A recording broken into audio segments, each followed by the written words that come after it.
Slide a post into the socket with 3 cables on the slot side of the post and the 4th cable on the back side of the post.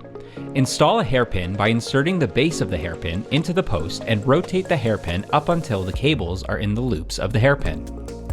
Slide the cables and the hairpin up to the post, keeping the hairpin top leg in contact by pushing on the loops of the hairpin.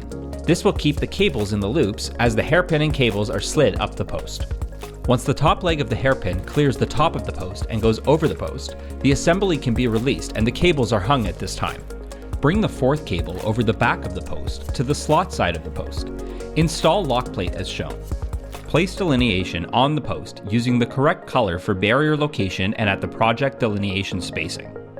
In certain cases, because of the terrain, the cables may be too high.